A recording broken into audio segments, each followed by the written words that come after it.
Boom! We're back, baby. Welcome back to another Tuesday night chat with the Muskrat and Mr. Creole catfishing. What's going on, my Cajun brother? We back home, brother. Yeah, We back home. I'm now in home base. It's hot. It's humid. There's mosquitoes everywhere. And nothing like home, right? Yeah, we're not on the water tonight, although I wish I was, but sitting at home. Tonight we're joined by Mr. Aaron Grubb. Hello, welcome, buddy. Hey, how y'all doing? We're doing really good. Anytime we get to sit down and talk about fishing and with some like-minded people, it's a good time. We're coming off a fresh weekend of catfishing with the kids. We'll touch on that here in just a little bit. But before we get fired up and going, we say hello to a couple folks hanging out and chat with us tonight. Yeah, buddy. I see Stonefly 71. He put the number one up there. He wanted that number one seat. He got it. He got it. Miss Chrissy Brown's in the house as well. Chrissy, welcome. Hello. Kentucky Redneck, what's happening, buddy? Dale Hayslip, thank you. Dale, another big supporter of the tournament this weekend, and Kevin Walters. Kevin Walters, too. Big hats off to him. Went way above and beyond for the kids. Just can't thank you enough, buddy. Appreciate it. Yep. Big Rich Catfishing. What's going on, buddy? We missed you. We've been missing you. Here's Miss Becca. Miss Becca, thanks for tuning in. Also, a big help for me over the weekend, helping run the kids tournament. Helped me keep my head straight, that's for sure. She kept the dad jokes flowing. Yeah, she keeps me in line. Here's Mr. Dave Funk. He knows a thing or two about fishing up on Hoover. We'll circle back to that here in just a little bit. Sasquatch Custom Lures. What's going on? Oh, I seen Aaron Grubb is a beast out on the water. That's right. That's why he's hanging out here. They know. There's our brother Skip Stewart over at Clearview Outdoors. What's up, brother Skip? He was out on the water yesterday, I believe. Solo trip. It's tough out there. We got Super Smurf Eric. What's cracking, buddy? Daryl Trophy Seekers Outdoors. Eddie Fife. Eddie, also another big help to the kids' tournaments this weekend. Thank you for your help. Let's see. I don't want to miss anybody. Let's see. Mr. Robert Linton's in the house. Let's see who else. Got Butterflies in the Sunshine, as always. What's going on? Good to see you.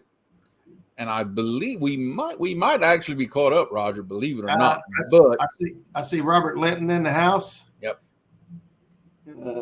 We might be caught up. We got 31 people in chat. That, some of them are just watching, and they're afraid to say hello because then they got to say hello 31 times. Those numbers usually climb a lot about 5 minutes in. Everybody's getting a notification. They're getting them something to drink. They come and get comfortable. It takes a few minutes. So, but while they're doing that, I just want to say big thanks to everybody that helped out with the kids tournament this weekend. Big success. There's Pam feeling catty. She also jumped in some donations toward making the event good. Justin's Fishing Fetish won Pam's giveaway. Yeah, well, there you go. That worked out pretty cool. Well, quit hitting buttons. I got it. I'm good. I'm done. I'm leaving it alone. And Harold Bolton in the house. What's up, Harold? Channel member. But we had several kids compete over the weekend. Man, I got lots of compliments and comments, not only from the kids, but the parents and then people who were watching at home. Just a big shout out, to everybody that helped support, not only, through chat and then also through donations, but then the actual parents, grandparents, uncles, brothers, cousins, whoever it took to get a kid out there and fishing this weekend. Hats off to you. Like I said, there were some folks that just said, they really needed this time to just set aside. And this was a great excuse to do that. What's up, Greg? What's going on, Greg? So just to give a recap on kind of how things went, the age group 1 to 9, the kids won Big Fish, went to Axon Jackson, and with a 41.5 pound blue cat, which is that's a great fish for all of us. I don't care where you are. You better believe it is. And he also got most fish for the day with 15. So hats off to him. And Miss Lauren won small fish. So great prizes there. And then on the 10 to 16 age group, we had Brantley fishing with Danny Stone. Hey, man. Thank you, Big Wrench. Appreciate it, Brian. Appreciate that, brother. I got a lot of stuff to ship out. I still got stuff coming right now to ship out once it gets here. So hopefully I get it within the next day or two. I can put all this stuff together and get it out to everybody quick. But fishing with Danny Stone was Brantley, and his sister Coda ends up taking most fish of the day and also small fish. And man, she was that day watching river rats, baby. That's right, river rats. They were on the bank. Those kids were learning. I don't know what we got to do to get Danny to have the kids stop catching turtles, but the kids are catching turtles and bullhead all day long. But they mixed in enough catfish to make it count. So it was a big success. Like I said, every kid went home with something.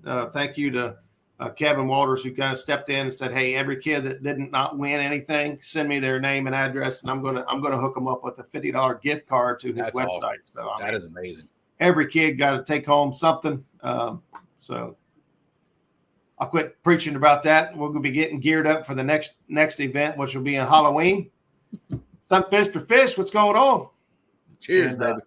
We'll be looking forward to making the Halloween bigger and better and badder every year. So we're going to keep pushing to get that out there. Now, let's get to the highlight of the show. Yes. Mr. Aaron Grubb. Aaron, if you don't mind, kind of introduce yourself, where you're from, where you fish, family life, what you got. What? Hang on. Give me a second. I got it. Who are you, man? My name's Aaron Grubb. I primarily fish the Scioto River. I'm born and raised in Chillicothe, Ohio. I'm targeting flathead primarily. I'll go after blue cat, channel cat, catfish in general. But no kids right now. Just got 2 dogs, German Shepherd and a little wiener dog. But yeah, every day I'm off, I'm on the water. You'll see me out on the water, primarily the Scioto River. Awesome. And for those of you that aren't familiar with the area, the Scioto River is a small river that runs through pretty much smack dab in the middle of Ohio. Runs all the way down and joins the Ohio River down here in my neck of the woods. But it's a small river, a lot of skinny water, a lot of obstacles. So it's when you say Scioto River to most of you guys, it's not a river like you're used to seeing. This is a small river. And that's one of the reasons I wanted to grab Aaron is not only does he fish a small river, but he does it primarily from a kayak. Yep. Right. And so, as Jeremy and I, are boat anglers and we both fish bigger rivers, although the Ohio is not big compared to most, it's bigger than the Scioto. I wanted to get Aaron in here and talk a little bit about fishing small rivers, talk about fishing out of a kayak. And you bank fish as well, and so those are both things that Jeremy and I are not real good at. Well, Jeremy can go sit on a bank and slay flatheads, apparently at will. Look, hey, a blind hog will find an acorn every now and then. Just throwing that out there. Put enough time on the water, change spots up, you'll find them. Right there, Clearview Outdoors, him and his son, Terry Stewart, that's Skip Stewart. They love to run the Scioto River, and they fish it a lot. His son primarily fishes the Scioto River. So I actually seen Terry where I was fishing during that tournament. He was fishing there the same day. During that Scioto River tournament, I ended up winning. Well, here's the thing. You primarily fish small rivers. But I've got results right here in front of me that say you can handle yourself okay on big reservoirs too. So absolutely, this here was poop. I don't know what I did. Let me see if I can get back to where I was. Absolutely, Danny. Had a good time having on screen, brother. So this right here was the Stop 3 Chubby Fish Outdoors on Hoover. And I don't know how many times you fished Hoover, but you took home the win over a lot of great anglers. A lot of people follow Justin Johnson, especially the kayak guys. Traveled all the way over here to fish in this tournament, and you knocked out a lot of big names Our buddy Ryan Bortz was out there with you, along with several other great anglers. And but you took home the win fishing that day with 115.25 inches. So those of you that do follow some of these online tournaments, you understand that fishing out of a kayak, these guys are are measuring their fish instead of weighing their fish. So getting a fish to get on the boat or get in the kayak is half the battle. Getting it to stay still on a board so you can put your number up and take a picture sometimes doesn't always work out as planned. But I know that you've been on a roll here lately, fishing these tournaments, and Eddie's in chat says that's an impressive win right there. Taking out some of those other guys. So let's start with your bread and butter, right? Small river, Scioto River. When you decide you're going to go out and fish, let's say you're going to go fish Saturday. What do you do mentally to prepare to go out Saturday looking at a small river? Because at a big river, bigger river system like ours, we got all these gauges and dams that we can look at to tell us what's going on. On a small river that doesn't have that information, what are things that go through your mind to help you decide when and where you're going to go? So we have this thing called River App, and it'll tell us the flow, the height, and everything of the river. I'll look at that. I'll see, for one, I'm fishing a kayak, so I want to see if it's safe to actually get on the river.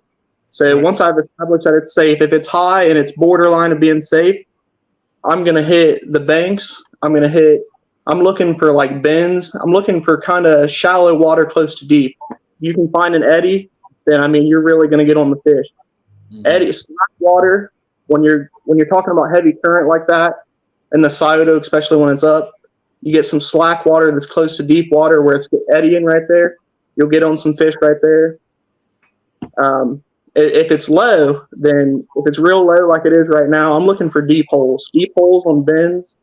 I'm looking for something different in the river. If we're looking at miles of the same old thing on a river, and then all of a sudden you've got tons of rocks, you've got tons of structure, you've got tons of depth, then I want to go ahead and hit them areas right there. Those are the areas that are going to produce flathead. They're going to produce flathead, channel cat, blue cat. They're all going to be in them deep holes, especially when it's so hot like it is right now. Now, a lot of folks aren't used to hearing blue cats coming out of the side of the river, but I know for a fact that they're up there, and I'm sure you've got your share of blues now, even up in Chillicothe area. So, what sizes are you seeing up in there? The biggest ones that we've seen, because I run the Scioto River fishing reports too. Me personally, I've caught biggest one was maybe 20 pounds, something like that, out of the Scioto up north where I'm at. Right. Now, I've seen other people catch them. Like my brother, he caught one he caught it near Lucasville. It was 33 pounds. It was 41 inches out of the Scioto River. I know Skip's in here right now, and him and Terry caught, I believe, well, I don't want to give their location away, but I believe they caught one in the 30s or 40s in the Scioto. So, ooh, wow, they blue for the Scioto. Yeah, that's pretty good. But so, in case we got some local folks here that aren't used to hearing blue cats are in the Scioto. I don't know how long it's been since they really started making their way up through here, but they're up in here. I'm not 100% sure how far they run, but up until at least Chillicothe, I know for a fact that they're up until that point. So the farthest that I know for a fact that they are up in the Scioto is I've seen them up in South Bloomfield, because I got a buddy, shout out to Josh Schneider with Kayackers. He's caught blue cat up in South Bloomfield before. Nothing real big, probably maybe 10 pounds, but there are blue cats moving all the way up to South Bloomfield. That's pretty impressive considering, just, I don't know how many, it ain't been that many years ago that you never heard of a blue at all ever coming out of the Scioto River. And when I first started my group, you don't know how many people would tell me that there's no blues in the Scioto or anything. And I'm like, I catch them out of the Scioto. I know they're in there. And people would argue with you for, hours about it. Oh, I believe that. Yeah. Yeah, that same down here. People would say, there's no blues in that river. I was like, oh yeah, it's connected to the Ohio. What do you mean there's no gate to stop them from swimming up here? Yep. They keep following I think a lot of it has come to because of the stricter regulations on water contamination and things like that, what they're allowed to put in the water. Not to say that Chillicothe or any of the other cities on the Scioto, dumped a lot of, things they shouldn't have dumped in the river, but I think they did. But stricter regulations on that has made cleaner water, made it more abundant in the resources for the fish, and they're thriving in areas they couldn't have thrived before. Yeah. Yeah. I'm not either, Kevin. Yeah, that's what he says. He's not coordinated enough to fish from a kayak. I'm sure he could be. Some of the kayaks nowadays, you've got kayaks like Mike. He fishes out of a 13-foot kayak. That's dang near as big as a John boat. And I can stand up. He can dang near do a cartwheel out of his. So you get a big enough kayak, you'd be surprised. Well, he's only 3 foot tall, so might be able to pull. He can do a couple cartwheels on a 13-foot kayak. Ouch! I'll give you that. He is a pretty small fella. Ouch! That's just in case he's watching and he's not commenting. I'm going to try to get him. I heard there was a couple of guys. Speaking of that I think they said they'd be on the road, but they would be tuning in and watching our guest. I know one for sure was Kayak Catfish himself, Justin Johnson. So if he is listening, like he said, shout out to you, brother. Yeah, I appreciate you tuning in. So, all right, so we'll get back to it here. So you're looking for basically abnormalities, all right? So if you see a stretch of water that's just pretty, consistent, sand, mud, and then all of a sudden you got trees. Yeah. You're gonna go straight to those locations and pick out that. So yeah, but like I said, in the summertime you want depth. In the Scioto, you really want depth. That's where they're going to be living at. Unless the water's high, then they'll be in the shallows, close to that deep water. I've noticed. Okay. Seems like on the Scioto. Now I have a question. Being I'm not familiar with the area, average depth on that river, what would you say it is? I would say the average depth is 3 to 6 feet, probably. Okay. So when you say a deep hole, what kind of depth are you talking about? So that, in my opinion, it depends on the area. So there's some areas where like I said, it might be 3 foot for miles and miles and miles. Then you find a 10-foot hole. That hole right there is going to hold flathead. Got you. Okay. Especially if you've got the right kind of structure and rock cover, everything you need for a flathead. Okay. Yeah. I know that there's areas on the Scioto that are 20 to 30 feet deep. Yep. And they're not common, but they're there. And if you're averaging a 4-6 foot deep river and find 30 foot of water, that is a really, really deep hole. For that body of water. Absolutely.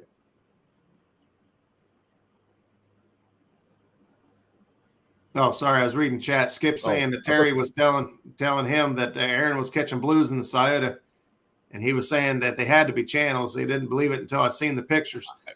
And I would bet that has happened a lot, that people actually have caught some blues and they say, oh, there's no way. There's no blues in here. That's got to be a channel cat.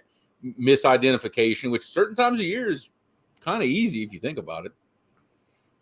All right. So I think I know the answer to the next question, but I'm going to ask it anyway. So fishing the Scioto, what's your preferred method? Are you fishing right on top of structure? Are you spot locked? Do you actually prefer to tie off to somewhere, or do you actually drift or drag? So primarily I'm going to tie off to something. I got what's called brush grips. Yep. And we'll put them on the rock, branches, whatever. And I have a kayak cleat. I'm going to cleat off to that and throw out. I might throw one real shallow, might throw one real deep, and just I'll use peg floats a lot of the time. I think having enough off the bottom really helps. Yeah. I got you. So you're going to tie off above your structure that you're fishing? Yep. Throw back to it? Yeah, and I might give it 30 minutes an hour. Sometimes if I'm in a tournament, I might only give it 15 minutes and then head out. Now, sometimes, if I'm just fishing just for fun, I might give it heck, I might give one spot if I think it's good enough. I might give it all night. I might stay all night in one spot if I think they're going to be moving through there. Yeah, That's a lot of dedication. yeah. Yep. Now, are you the, like, wind fishing structure? Are you the type of fisherman that you like to throw right to the structure and have them try to come out to you, or are you throwing in it and then try to pull them out of it? So if it's daytime, I'm throwing right in it. Okay. I'm damn near trying to get snagged Gotcha. in the daytime. Okay. Yeah. Now at nighttime, I'm going to throw right in front of it. I'm going to throw one to one side, one to the other side, and let them come out. Okay. All right. I like it. You got somebody tuning in. Ty says, that's my fishing hole, the Scioto. You might. We'll have to share it, bud. What's up, Sean?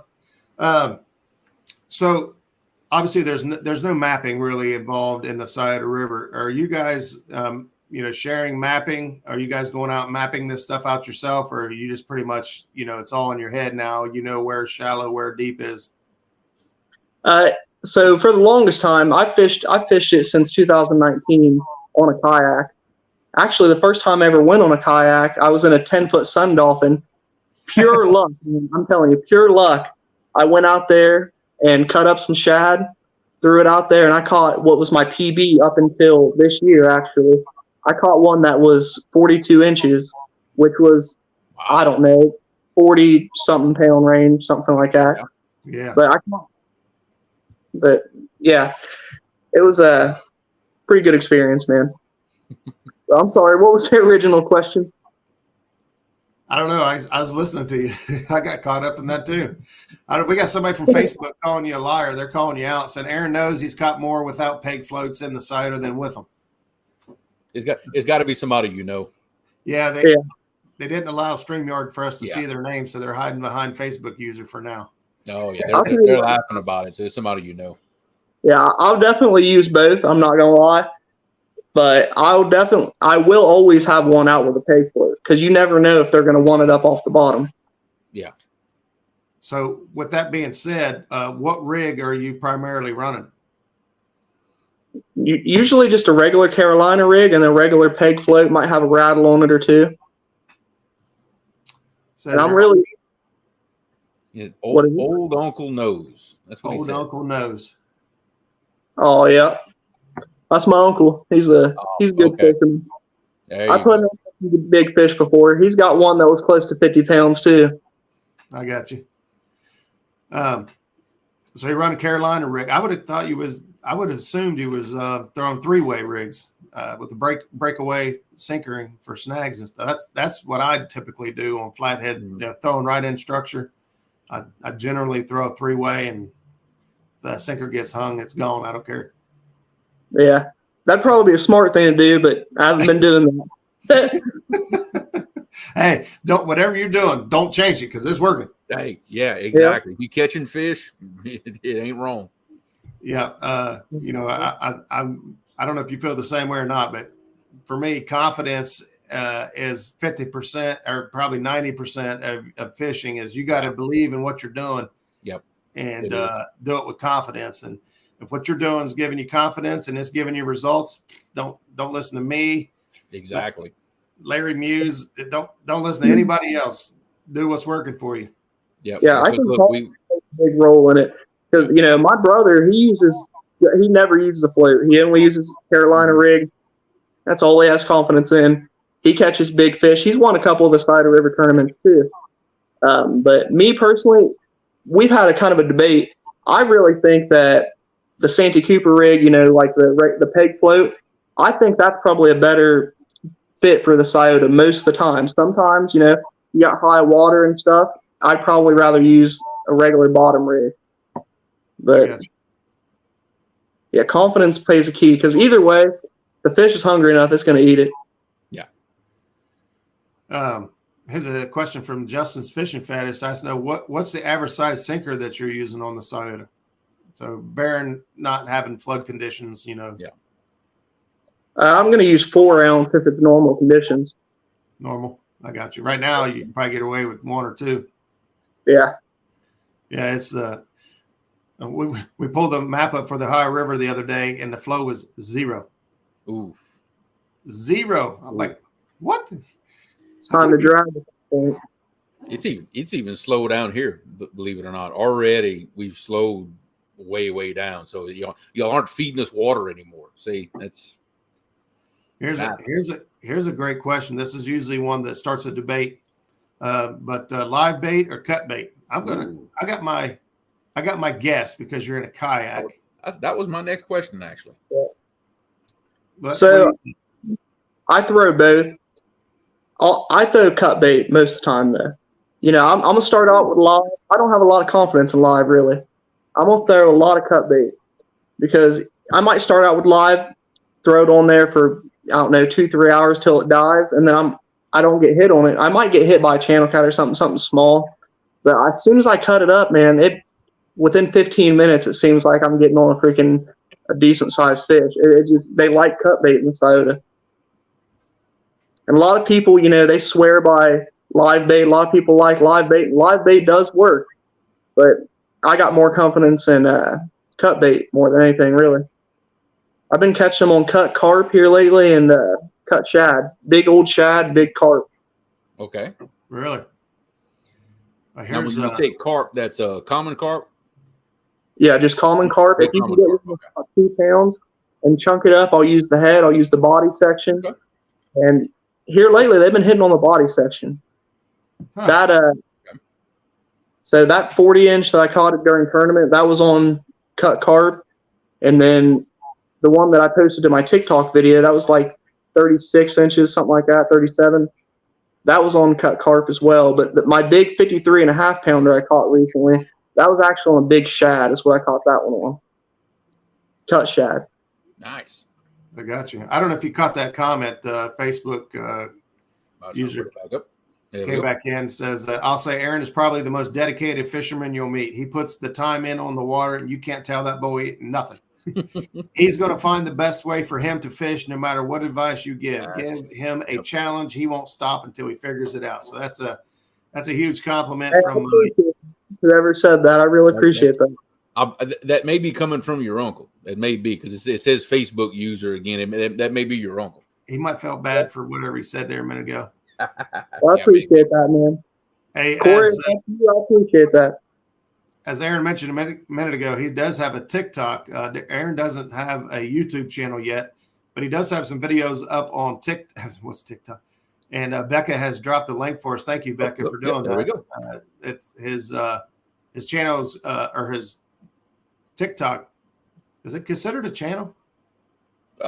It is a TikTok channel. I've heard other people refer to it. I don't know what the proper lingo is for that. I think it is. You can find him on TikTok at Circuit. Oh, what was it? Circuit. Yeah, Catfish Circuit. That's what I call mine. So I'm gonna roll with it. Here's another one. This one's somebody's digging right into our back pocket here. What are your thoughts on fillets? Do you like the? So you're using cut bait. Do you play with the cuts of bait as far as you just pretty much chunk everything up? Jeremy and I both like to use a fillet. We'll fillet off a side and throw the other side and play with our cuts of bait. Is that something you generally do, or you pretty much it's chunked and go? It depends on the size of the bait. Like if it's a real big piece of bait, I might fillet it. If it's just an average size shad or an average size bluegill, I've got a way that I usually cut it that works. What's going on, Polar Bear? Long time no see, brother. What's up, Chad? So we dug around a little bit about what's your Eddie was right ahead of me. Hey, our chat is on top of things today. I love it. I love it. I truly do love it when the chat's engaged like this and they're wanting information. Obviously, we asked Aaron to come on the show. He's been on a roll. I actually met Aaron at the gathering down in Tennessee. Harry's lived in Chillicothe all this time, but we just don't cross paths. He's fishing the Scioto River and doing his thing, and I fished Ohio and wherever else I can go fish. But when I got to talking to him, I was like, man, this guy, he's pretty hardcore. And then Zach said the same thing. Zach talked to him even more than I did, sitting down eating. Hey, there's my mama. There you go. She says she won't see you before Father's Day, so happy Father's Day to you all. Thank you, I'm sure my mom's probably watching somewhere out there. Oh yeah. We still got 60-some people in viewing right now, but we ain't got 60 people chatting. So there's some guys and girls out there that are watching. Now, Dad is sitting on his recliner watching on the big screen. I promise you, that's where he's at. So he's one of the 62. All right, so let's get back to that question, Yes. which was where we was heading next. Is let's talk about gear. Is it certain name brands of gear, rods, reels, line? Are you braid, mono guy, hooks? Let's cover the basis. Yeah. All right. So I'm going to be using Mad Catz rods. Okay. I think everybody out here, not everybody, but a lot of people out here are going to Mad Catz rods. That's just because, they're a good rod. They're sturdy. I've had them things bent over dang near to where rod tip was touching the butt. And I'm telling you, probably shouldn't have did that, but I'm telling you, they'll hold up to it. They're a strong rod. Yeah. And so as far as my bumping rod, I'll dabble in bumping every now and again. And I'll use Catch the Fever bumping rod. And it is a stiff, super nice rod. You can feel every little bump on it. It's got a, carbon fiber handle, I believe. I might be wrong. That might be wrong, but I think that's what it is. I've used Catch the Fever's bumping rod. Yep. I've got my own personal favorites, but we're not here to talk about that. We're talking about you. Mm-hmm. So you're running Mad Catz rods. What action do you like to run? We know Mad Catz does kind of run a little on the stiff side, opposed to most competitors. But what action are you running? So I'm running medium heavy. Okay. Yep. Yeah, you wanting to horse them guys up out of there, ain't you? Oh yeah. Yep. Yeah, you can't let them big flatheads get back down in the log jam. You got to get them out. That's the main reason I want something stiff, man. Okay. All right, so we got the rod. What kind of reel are you backing those bad boys up with? So I use the Penn Squall 20 level line counter. I've got 3 of them. They all work fabulously, man. I'm telling you. And I back them up with a 40-pound mono. I'm using Big Game Trilene. I got you. Yeah, absolutely. Man, pound for pound, I think the Squall 20 is the toughest reel out there. Absolutely. The price point ain't bad on it. They're a little bit pricier than some of the other stuff you can get. But in my opinion, man, the Squall is just like the tank workhorse of reels. Oh yeah, it just doesn't fail, and they're made really good. The same with the Fathoms. The Fathoms are actually made even better. Yeah. Not that the Squall ever needed any bigger, beefier anything, but the Squall is even bigger and beefier. Skip actually serviced a couple of my reels, and he wanted to know, the difference between the Squall and the Fathom. And there's some big differences. Okay. But at the end of it, for what we do, I think it might be a little overkill. Like they're just ridiculous. There you go. Freddie is Outdoor Adventures. He actually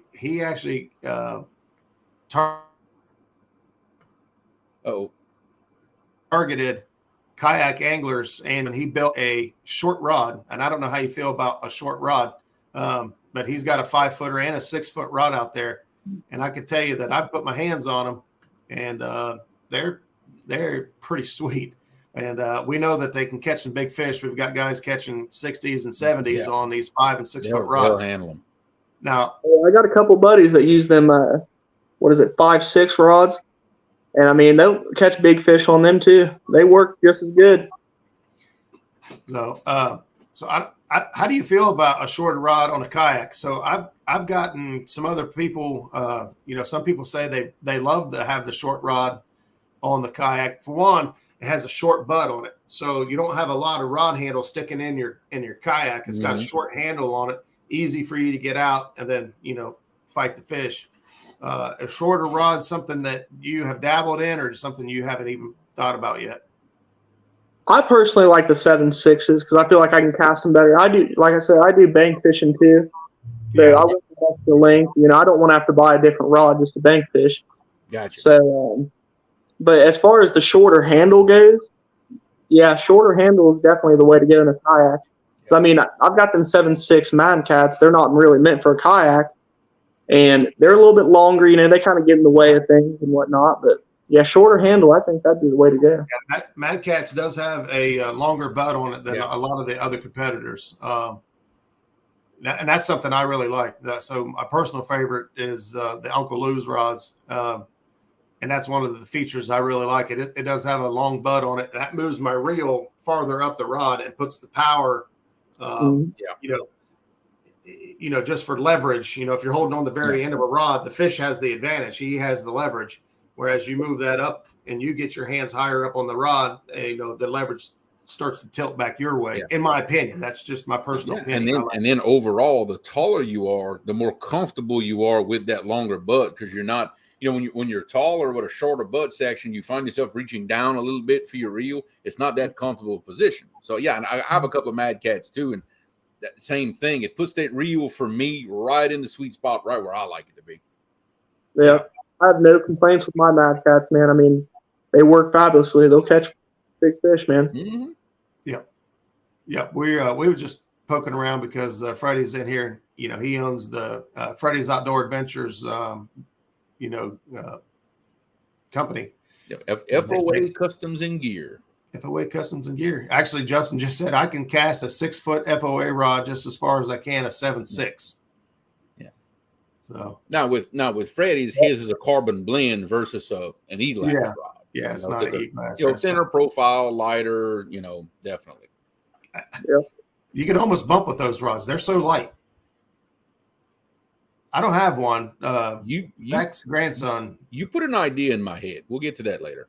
You just gave me an idea. Okay, that's dangerous. Anyway. I did see a question earlier. What gear do you not have that you wish you had right now?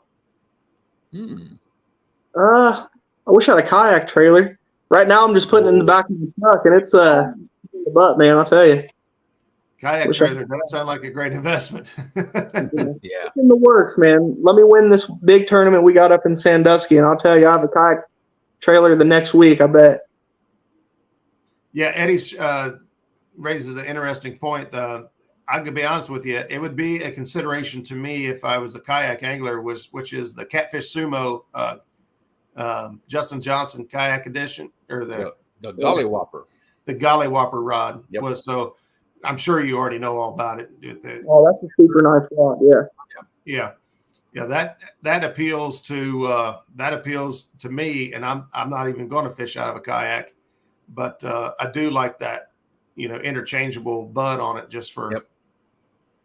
Yep. So I was looking at the original chopsticks by Catfish Sumo down there when I was down there in Chattanooga, down there at their warehouse, and I really like them. I'm debating on going to them. Them chopstick rods by Catfish Sumo. Yeah, they're pretty nice rods, man. Yeah, there you go. That's pretty cool. So you find your old jet ski trailer. There's probably some sitting around. I imagine if you played around on Marketplace long enough, you'd snag you something. Oh yeah. Yeah, I found one that is exactly what I want, but it's more expensive than what I want to pay. I mean, it's $1,500 for a double. I want a double jet ski trailer because I might fish with someone else from time to time. Gotcha. Right. So I was thinking about getting one of them. It's in the motion. Justin wants to know what kind of electronics are you using on the boat? So I'm using a Humminbird Helix 7 Mega Side Imaging. It's Gen 4. Oh wow, nice. Yep.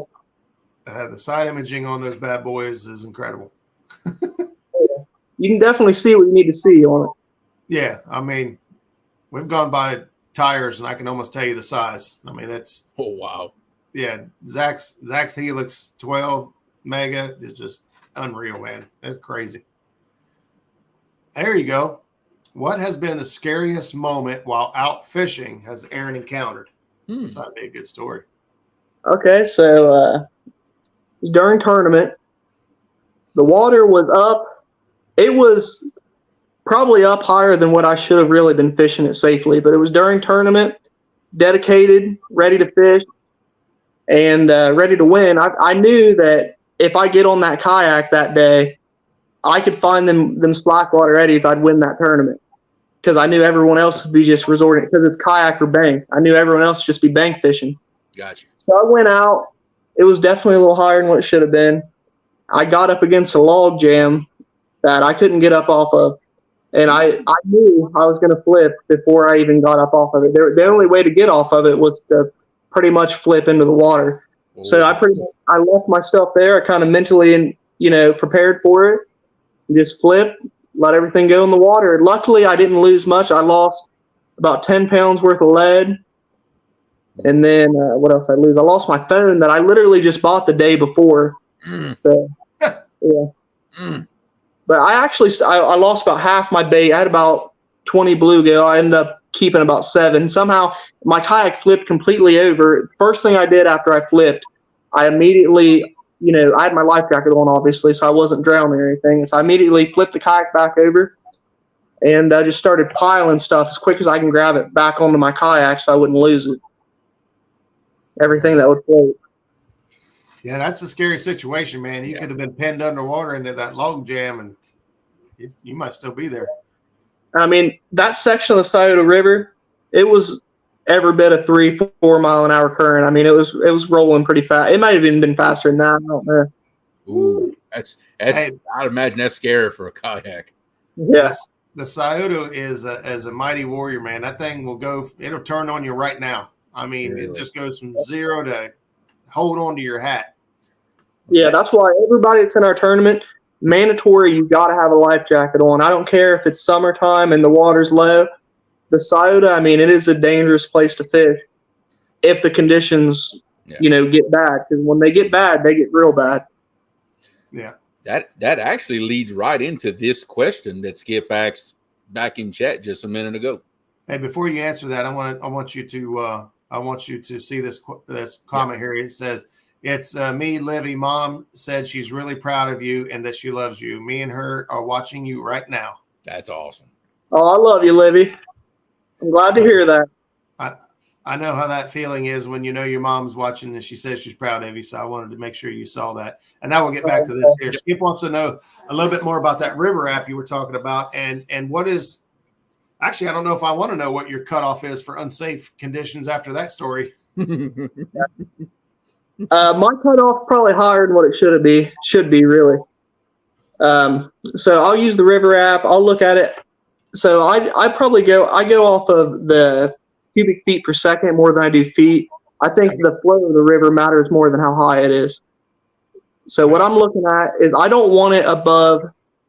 The highest I've ever been on it was 5,000, and that wasn't by choice. The highest I like to be on it is around 4,000 to 4,500.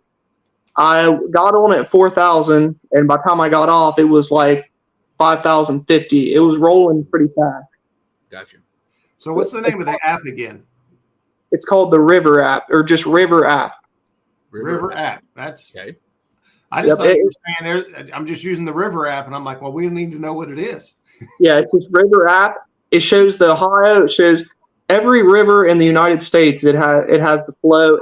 So any flow that you could look up from from like a website or anything, like what is it, United States waterway or whatever. Any flow that you can look up through that website, they use that information to put on the app. So for looking at Chillicothe, where is the closest access for it to gather information? So it gathers information right below the Bridge Street Bridge is where it gathers information. That is right there? Yep. Yeah, cool. There you go, River app. Add that to the list. Livy says, love you too, Aaron. I'm glad to hear that. Love you, Livy. Love you, Mom. Glad you guys are watching. Harold says that has every river in the world. Yep. Skip says, okay, you've got the app. Thank you. Yep. Nothing wrong with more information. I've got gauges and things, but hey, more information is always great. So yeah, I'll definitely be looking at that.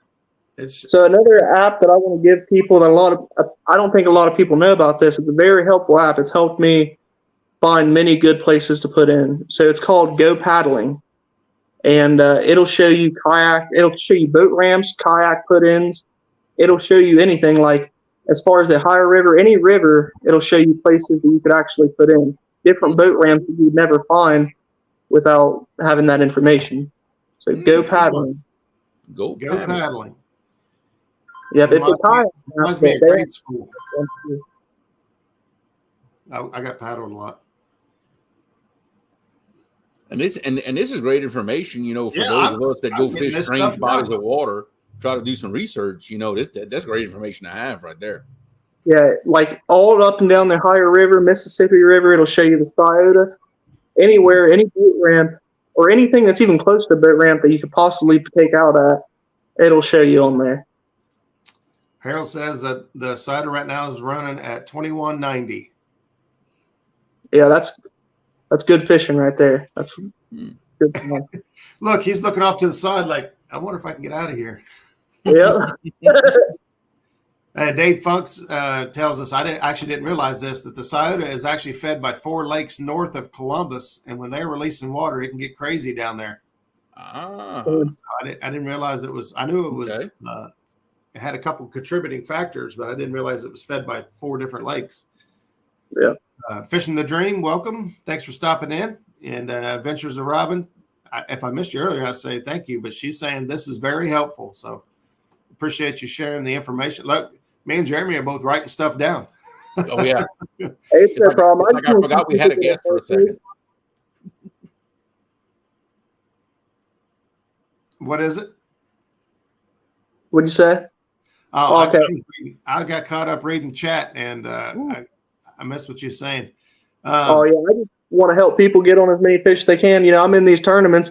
If I can help somebody, get confident enough to fish a tournament, that'd be cool, It sounded like what you really said was, if I could talk people into fishing these tournaments, I can get more money. Right. That's exactly what I mean. There you go. Yes. That's what I'm talking about. I see how this guy thinks. I like him. Yeah. I don't know if you can get me on a kayak. I can get you on the river. You can come down and fish in the river out of my boat with me, but I don't know if you can get me in a kayak. We actually had Kevin Walters ask earlier, and I think I know the answer, but how are these newer stable kayaks, when you get up to around, 300-pound range, by the time you're 300 pounds and add all your gear, are these kayaks out there, accommodating to guys, bigger guys, or is that just something they need to avoid? This is I probably shouldn't say this, but I'm going to say it anyways. Them kayaks are about like a John boat. They say you can put them up to 550, but you can put a lot more than that on them. I'm telling you, I know, Mike, he probably pushes 700 pounds on his, way over the limit. And he probably weighs less than 200. I'd hope so. Yeah. Oh, you still got, looks like you got, this is what I love to see. You got, I'm going to assume their family out there that's saying proud of you, Aaron, from Facebook. But that's a huge thing right there is, when you got support from your family and friends that encourage you to keep chasing your dream and to do what you love to do. Yeah. I think I got my drive from my dad. I'll tell you, my dad is a big rabbit hunter, big beagle hunter. So he does competition rabbit hunting. Yeah. And okay, man, he has so much drive. He'll freaking, get off work. He might work a 16-hour day, grab the rabbit dogs, run them all night, and take them back home and just sleep in his van or whatever, and just get them ready for them competition hunts. Ooh. And I think I got the same drive when it comes to fishing. If it's a day off, I'm fishing the entire time. It's nothing for me to go out and fish, over 24 hours. And I see that trend a lot with a lot of the kayak catfish anglers in general. Y'all are some warriors. I mean, they ain't no doubt. Yeah. Man. As a group, it is incredible the drive y'all have to just stay out and go fishing. I'll agree with that. If you just go look at just the kayak anglers we know about, right? That enter their circle, overlaps with our circle, and which ain't a whole lot, but you look at like Aaron, we nothing but. He didn't told us before the stream that's like, why don't you, start a YouTube channel, or how you doing with your TikTok? He said, man, I am so focused on what I'm doing. It's hard for me to even remember to get the camera out. Yep. I miss everything. Yep. And he's just extremely driven. And then you see guys like Ryan Bortz and even, Justin Johnson, who's, who's made a career out of, doing what he loves. And I don't know. I got to give it to him. It seems like these kayak anglers just have a little bit more hunger, if that's the right terminology for it. You're not going to outwork them. No, you're not. You're not going to outwork a kayak cat fisherman. Everyone I've ever met, you're not going to outwork them. That ain't happening. And the way I see it is because everything's harder, right? Everything's harder. They can't take the easy way out of anything. Everything's more difficult than it is in most, a boat setting or a bank setting. Kayak is going to be harder. Yep. But I could tell you that I know some guys that love to fish from a kayak, and they can get into skinny little places that you can't get a boat. And, I know a guy that likes to pull right up on top of log jams and put a big sinker on and drop it right down and just bang it, bang, bang, bang. Yep. And just knock on the door till a flathead comes out and smashes the bait. And when they told me that that's how they fish, I was like, that's crazy. Like, that just sounds like you're going to get hung up over and over again. But then the pictures proved that that works. And I'm like, gee whiz. Yeah, but you can't. It's bumping, kind of. In the head, they're just dropping it right down in the logs like Blinko, man. It's like ding, ding, ding, ding, ding, ding, ding. Get down there. Oh man. Yeah, I can see why it would work. You piss them flathead off enough, they're gonna want to bite. Yeah.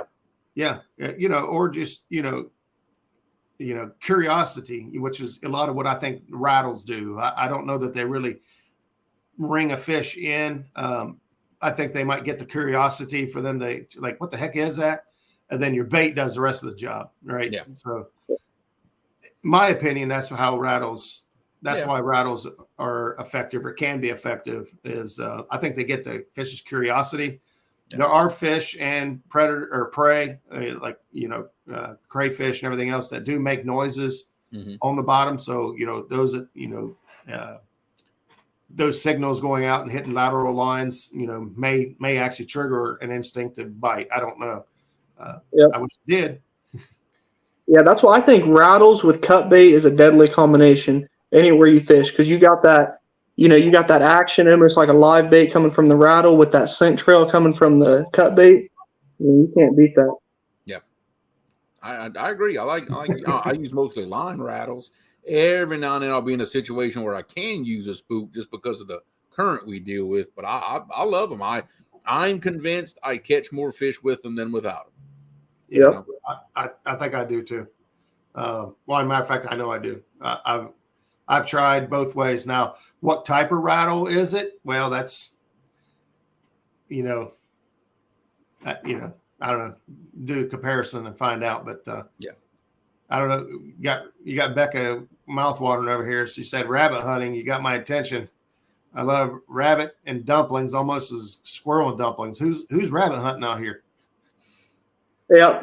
My dad, heck, we've been rabbit hunting. He's been rabbit hunting since like the 80s or something like that. Yeah, we've been rabbit hunting all my life. I didn't get into fishing until I was about 16. And really didn't get heavy into it until about 2019. So hunting for rabbit and deer was kind of like, that's how I grew up. And then put a fishing pole in my hands and it was over. Gotcha. So you didn't get started till you're 16. What are you now, 18? So I'm 24 now. Oh. Yep. Oh, kill me.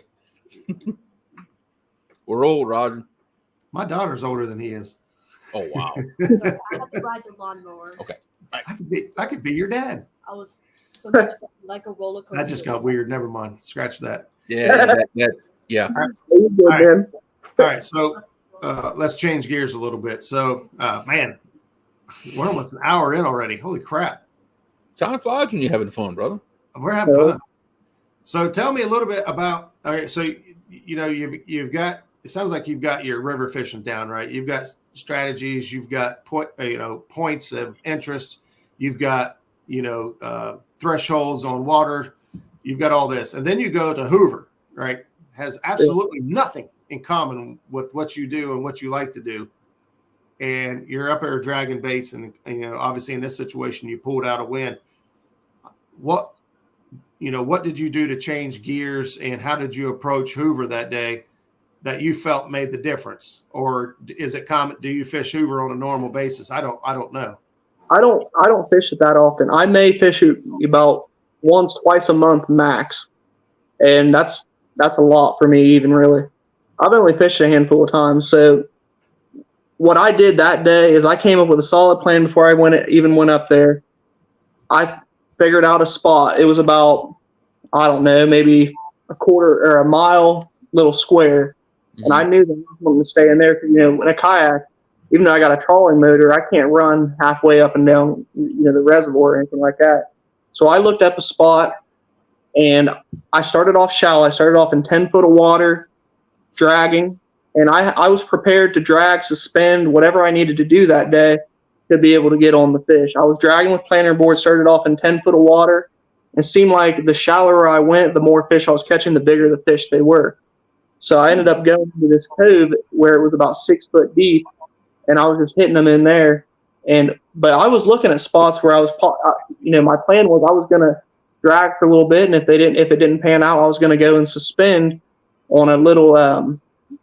It was almost like a pinch point little area where two ledges come together in a real tight spot. I was going to get in there and suspend and try to get them fish coming out from the morning, coming back into that deeper water. But they were in the shallow, and the time of year with it coming up on, everything's getting ready. At that point, everything was getting close to getting ready to spawn. The time of year, everything was getting up shallow. Crappie were shallow. Everything was kind of shallow that time of year. So I went up in the shallows, and it rained super hard that day. So I think that was another reason why they wanted to move up shallow too.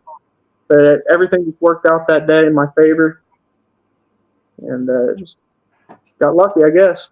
Yeah, we watched. I watched Justin's videos up there.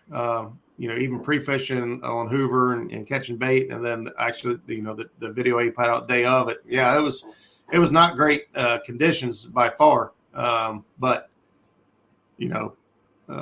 And here's a question Dave probably knows. I think I know. I don't think the blues spawn up on Hoover. So they might go through the motions, but I don't think they actually spawn. They don't reproduce there. Yep. So I thought that they did for a while. I just got educated on that this year. I thought that they did spawn, but I guess they have to have current. But right. They're still running through the motion, so they're still going to go in spawning areas, from what I understand. Yeah, they'll go and they'll stage up, but I don't think they will actually even make beds, and I don't think the males will sit on those for very long. And of course, the females, this is the thing that everybody talks about, fishing to spawn is, if you look at the reproductive system of these fish, the female just rolls in, finds a house that a blue made that's suitable. She drops her eggs and she's gone. I mean, she done dropped her, and she's back out. She's ready to be caught. I mean, she's back to feeding, and not every single male will also go to spawn and go through the whole actions at the same time. So not only do you have 50% of the fish, which, ideally being females, and they're not spawning because they dropped their eggs and left, and they're back to normal, but then not all the males are spawning. So you still got all these catchable fish, in my opinion. Things do slow down, but I know a lot of guys are just like, I don't even fish, for this whole month because of spawn. I'm like, well, I mean, I like to fish too much to quit for a month for anything. I don't quit.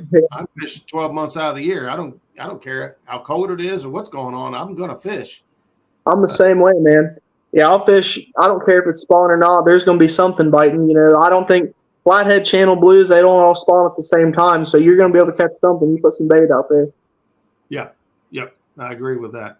Yeah, when you said that blues were spawning, I wasn't sure if you thought that the blues actually were spawning or getting ready to spawn, but up on Hoover, because they really don't. Yeah. There you go. Somebody wants to know, what kayak are you using? I'm guessing you're not in the 10-foot Dolphin anymore. No, so I use a Jackson Big Rig. Okay. It's a solid kayak. Is it the best in the market right now? I'd say probably not.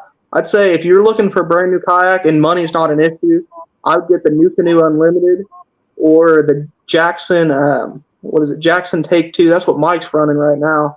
Okay. Both of them are solid kayaks. What you really, if you're going to fish off a kayak, you want an open platform. You want plenty of crack mount space where you can mount rod holders, accessories, anything you want like that. But the open floor is really what you want because, there's some times where I've caught doubles and, you need that room to put them fish in there. Yeah. Yeah. So, yeah, those are the two kayaks that I would recommend if you're going to get into it. Okay, I would cool. say for the majority of us, money is an issue.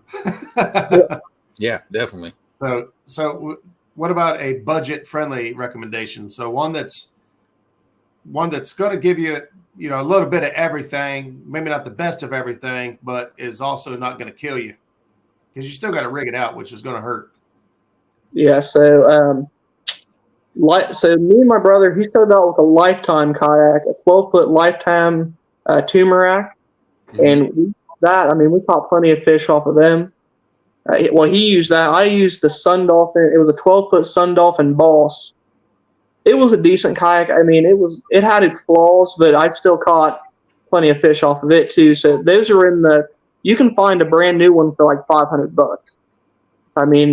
That's about as budget as you're going to get. And if you find a used one, you may find one for $300. You're not probably going to get a kayak that's worth fishing out of for much cheaper than that. Gotcha. Eric says he don't know. I've caught fingerlings up there. They stock that every year, Eric. They've continued to stock that since 2011. So you're going to catch some small fish. Yeah. I don't know what size they are when they stock it, whether they're fingerlings or whether they're fray, but they do continue to stock that. And then there's several lakes that are added to the stocking list for this year or next year. I'm not for sure. So you will see some small fish. They continue to add to it all the time. Yeah, I heard they did stock last year. So this year will be the first year they don't stock it, from what I hear. Oh, is that right? I was wondering when I saw the schedule update of all the lakes they're going to stock this year, and I didn't see Hoover on there, and I didn't know if those were because they were new, or if that was really all of them that they were stocking. So okay, yeah, I'd say they've already got a pretty good established base for blues in there. The fact that they don't reproduce, how long before that number dwindles, I don't know. That's why the guys make more money than us go out there and figure that stuff out. So, man, we're at an hour already in. Hang on, we got another question for Justin here, or from Justin. It says, "Ask Aaron if he'd be willing to teach an old man like me how to fish the river from a kayak." So he's asking, do you do apprentice programs or anything like that yet? Or? I may have to charge. No, I'm just kidding. I was going to say I may have to charge. No, but yeah, I'm limited on because I fish with a lot of buddies and stuff. So I may take a few people out, but I'm not going to go out there and say I'm going to take every person out that message me about it and whatnot. But exactly. First come, first serve. A couple people message me, I'll take you out. There you go. Justin, don't wait. Justin's not on Facebook, so I might have to connect the dots for him there to get his information to you. He's been asking a lot of questions tonight now. So he just got a kayak this last year. He's trying to learn. Yeah. And he's starting from scratch right now. Justin, I know you don't know Justin. He's a hell of an angler. He can catch. He will catch anything. He doesn't care what it is. He does not stop. He's an animal. Yeah. I can attest to that. There's not many people who get in my boat and fish till it's like, okay, all right, that's enough. And he was one of them. Yeah. Yep. So I know that a lot of people are going to probably show up and say, hey, would you, if you hear from Justin, his last name is Mullendorf. He means business. Yeah. Yeah. That I can vouch for him. He fishes with me. He's fished with Jeremy down in Louisiana, and he's fished all over the country. Really, he's fished with a lot of great anglers. But he's a real deal. We need to get Justin on the show sometime. That ought to be a fun one. Ooh, a multi-species show. Multi-species show. That guy catches everything that swims. Okay. Even when we're trying to catch bait, and he's got shit dragging behind the boat. I'm like, what are you doing? He's like, yep.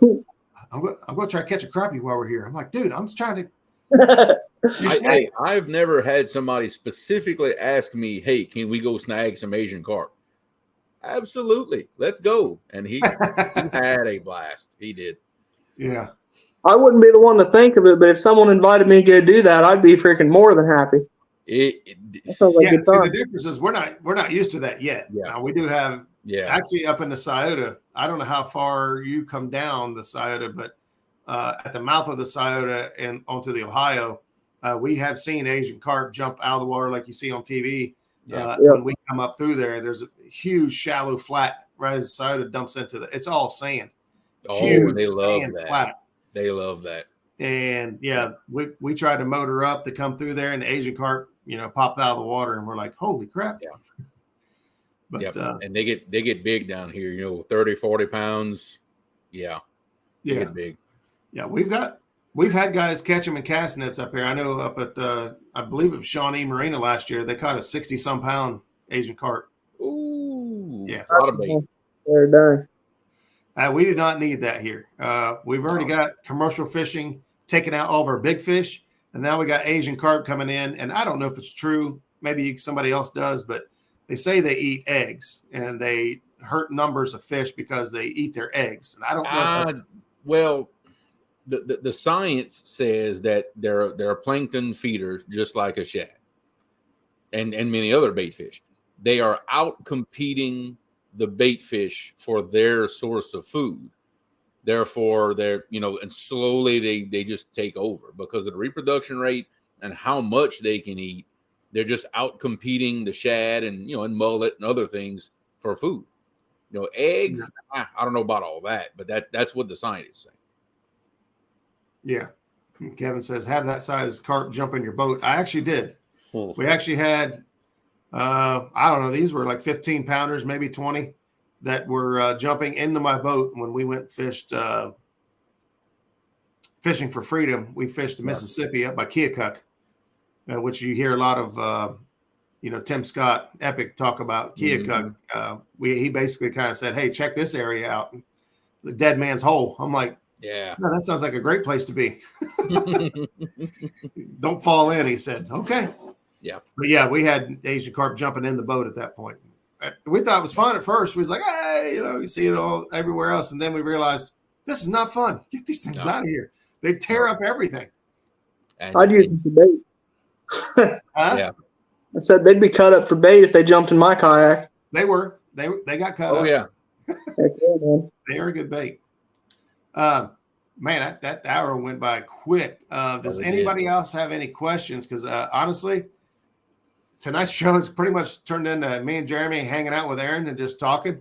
And, it kind of did. Mixing in you guys' chat questions and everything. So I really appreciate the engagement from the chat tonight. Absolutely. But I told Aaron, we'd be on here for about an hour, and I don't know what you got going on, but we could probably do this for another 6 hours if we don't stop. So it has happened before. Yeah, it's happened before. We've been known to run till 2 or 3 o'clock in the morning back in the day. Yeah. It's happened back in the day. But does anybody else have anything that they'd like to ask of Aaron? Aaron, first of all, thank you for taking the time to come in here and hang out with us, man. You gave us some great tools, apps that you're using. I seen comments coming in chat like, holy crap, this app has everything. I think I can't remember who said it. I thought it was Richard, but I'm not for sure. Oh yeah, it was actually Fishing and Freedom. Yeah. Yep, it was. So I mean, we've learned from you, which is great. That's one of the things that's great about the community is we're always learning new tricks and sharing information. And you said it earlier. You just want to help people catch more and bigger fish, and that's one of the things that make you smile. And all right, we'll get to that. Mm-hmm. And that's what drives Jeremy and I. Why we do this show every week is we want to help grow the community, help share knowledge, and help people catch more and bigger fish, and find the tools and tricks along the way that help that easier or more affordable, whatever it turns out to be. Somebody's asking if you ever fished the northern part of Scioto. So I'm not sure if that means above Columbus. I've never fished above Green Lawn. That's the farthest I fished. Yep, right. So I've never fished above the first dam. Okay. I got you. Is that just for geographical reasons, like traveling that far, or does the fishing get, seem to get less abundant the further you go, or what's the reason? There ain't really any big fish up. Well, I'm not going to say there ain't any big fish up there because there probably is, but the numbers of big fish, once you get up past Greenup, the flathead population goes down dramatically. Or not, I said Greenup, my bad, Green Lawn. Yeah. Yeah. What are we talking about? Actually, above Greenup, for a good ways anyway, the population of fish is down, but all right. So above Green Lawn, you feel that the numbers just aren't there to invest your time in. Right. Not only that, I mean, it's a drive for me. I mean, it's like to get up to Green Lawn, it's like over an hour. Yeah. For me. Yeah, I plan on fishing. I'll be at Hoover this weekend. We got a chicken challenge coming up on Father's Day. I'm not sure why. I believe in chicken this time of year, man. I like chicken.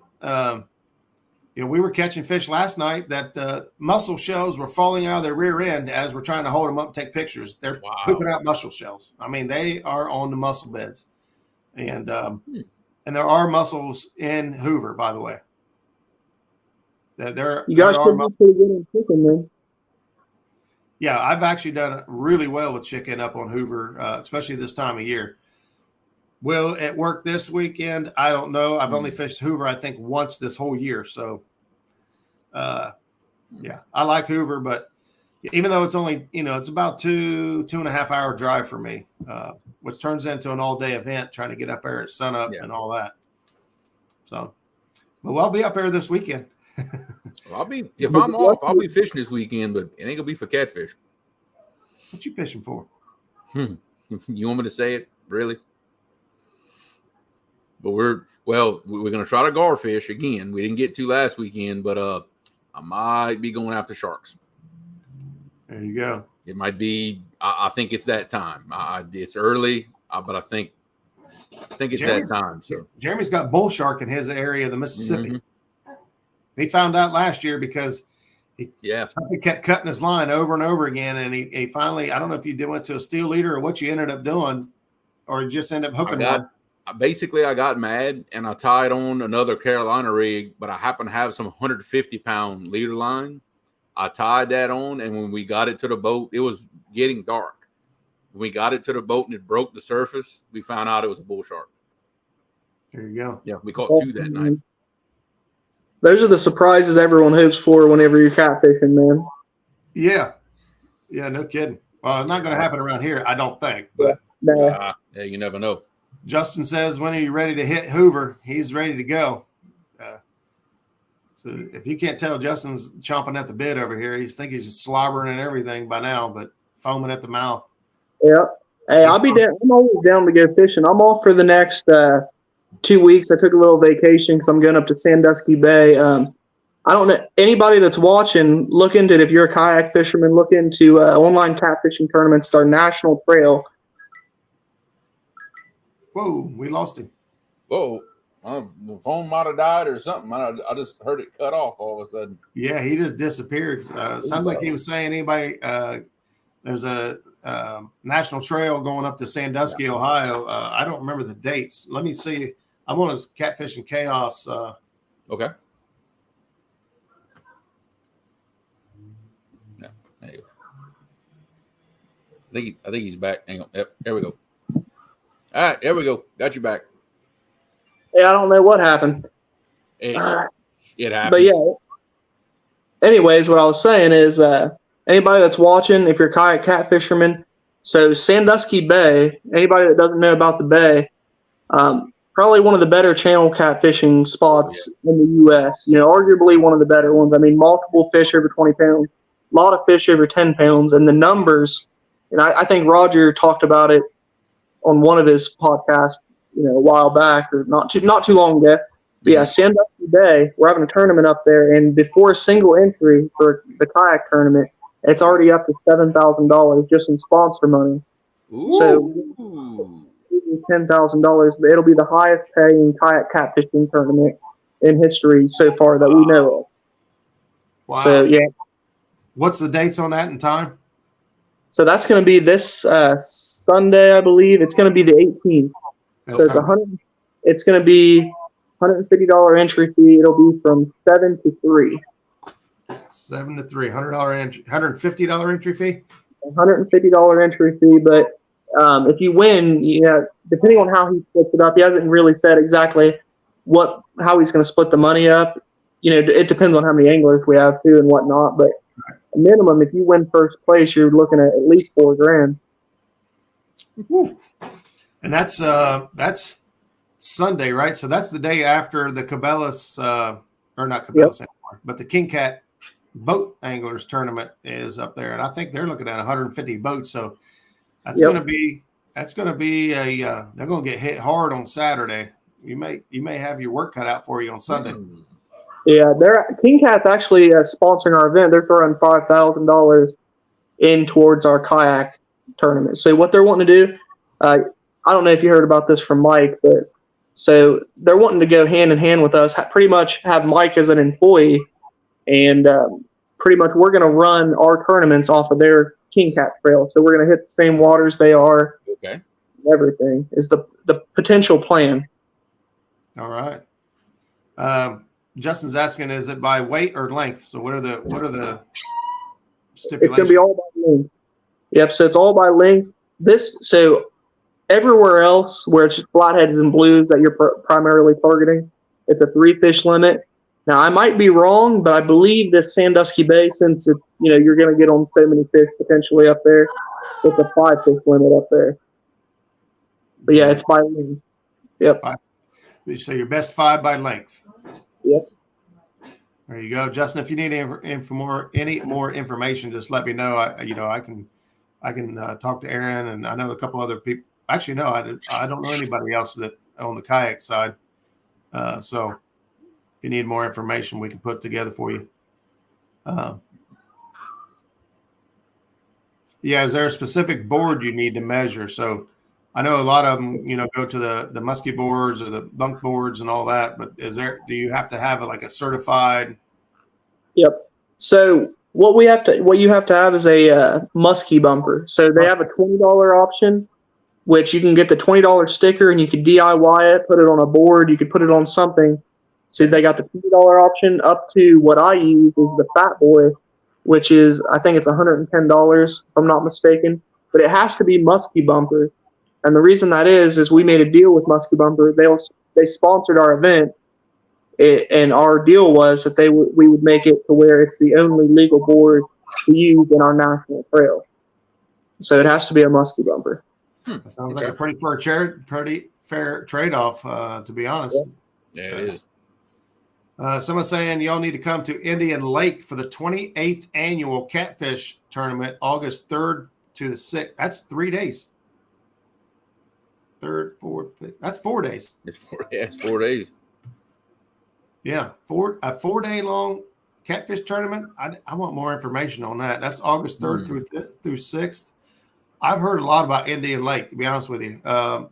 Huge channel cats, big flatheads, and I thought awesome crappie fishing. I heard there's some good saw guy in there. Saw guy? All right. Ever fish Indian Lake for flatheads? There was I haven't, but I have seen, I'm in one of the groups. I've seen a lot of big flathead get caught out there. Nubby, what's going on? Roger, let's do it. Big saw guy too. Which one are you talking about? The August one? He wants to do them all. I know. I was like, I can't. Everything.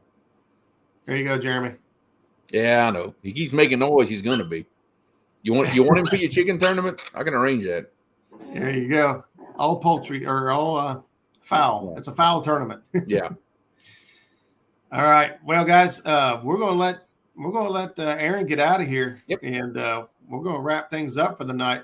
Man, super fast night tonight. Easy night. Absolutely. You got a great guest, Aaron. You did a great job. Becca's been dropping his TikTok channel. So be sure to go check him out over there and add him if you like what you see. Obviously, Aaron, very educated, very driven, a lot of passion. And so I absolutely love it. Young guy, that has his family supporting him and driving you. And so I just make it. I just think it's just awesome all the way around. So, absolutely. Thanks for taking the time to hang out with us and share all your information. I'm sure you didn't share it all because your competitors are watching. Yeah. There's a couple tricks I kept in my back pocket just for a rainy day. There you go. Smart man. Yeah, I appreciate you guys having me on here. Great talking with you guys. Great podcast. Appreciate everything you guys do. All right, man. No problem. If you need anything from us or you decide you want to come back on again, you got some big news to share, you're more than welcome to come up and hang out with us anytime, man. All right. Sounds good. Well, appreciate you guys. Thank you, brother. We'll catch the rest of you guys next Tuesday night. Same cat time, same cat channel. Good night, everybody. Appreciate everybody.